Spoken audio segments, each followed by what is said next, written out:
recently, Nvidia released the first beta for their ultra-realistic Minecraft resource pack, which along with adding super high-resolution textures incorporates a rendering technique known as ray tracing. Not to get into too much technical details, ray tracing is a technique designed to make lighting effects look as realistic as possible, and probably more famously is incredibly resource intensive and will absolutely tank your PC if you try to run something with it turned on. Which is when right at the start here I have to reveal that I can't play this beta. I don't have a NASA supercomputer capable of running it, but I think you'd be hard pressed to say that invalidates my arguments. Minecraft is, after all, the most watched game in the world. And I think it's a safe bet that the majority of people will only be able to experience this version of Minecraft voyeuristically. This is by no means the first attempt to make Minecraft look more realistic. Here's my PC running a much simpler shader. However, this newest version is being hailed as the next level of graphical fidelity and a technical marvel. And since I'm not an expert, I'll take their word on that. The general consensus seems to be that this makes the game look better, incredible even with this newest release. Which is why what I'm about to argue might end up being a bit controversial. I think that Minecraft with ray tracing actually makes the game look worse. Let's discuss. The whole point of ray tracing is to make things look more realistic. Again, I'm no expert, but you can just look and see. The idea is to make light and shadow as close to lifelike as possible. In a modern AAA game, this effect changes surprisingly little besides more realistic shadows. However, in older games from when the technology was less advanced, it makes a much bigger difference. However, this also comes with its own set of visual problems. These games weren't designed with the idea of realistic lighting in mind. Which brings us to Minecraft.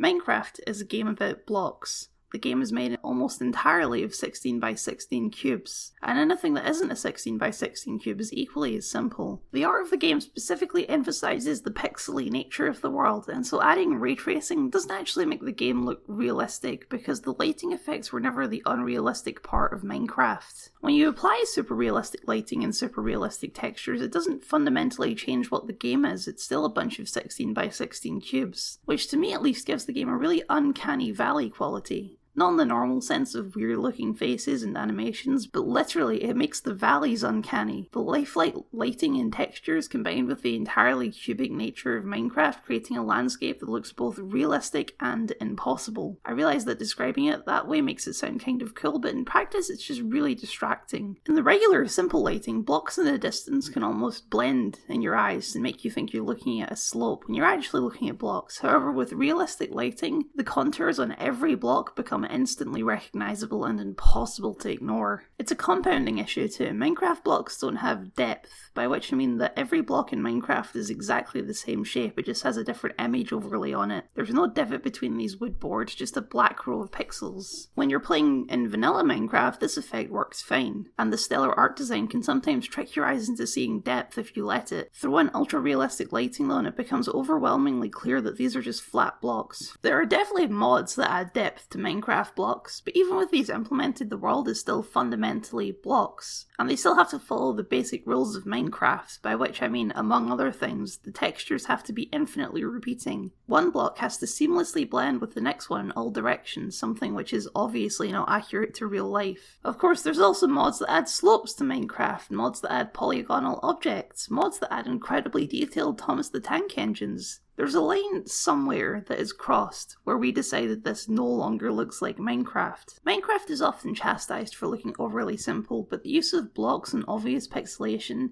is actually a very interesting creative decision. Minecraft has an art style. It's simplistic for sure, but it's also very approachable and incredibly iconic. It was never supposed to look realistic, it's not even trying to. And it has real beauty in its simplicity. One of Minecraft's biggest strengths is its visual longevity. Most decade-old games look like decade-old games, but Minecraft is, in a sense, timeless. To view this in a broader sense, we're so used to good and desirable graphics being realistic. That's the style of almost every AAA game, and don't get me wrong, I'm not trying to slander realistic games, but what's most important is that a game's visuals match the game's ideas. Minecraft is a goofy game where you punch trees and build with cubes. It doesn't suit a realistic art style. I find it very interesting that proper Let's Plays with these effects turned on are actually quite rare. The majority are only used to show off something that's already been built, and I think it's for this reason. Playing Minecraft with realistic effects feels weird. You're not doing realistic things or interacting with realistic characters. And so attempting to make Minecraft look more realistic is kind of silly. You can't make Minecraft look realistic, it's impossible, and I don't think making Minecraft look realistic is something that we should want. Minecraft already has beauty in its own unique way, and I think that's far superior to trying to make it look normal.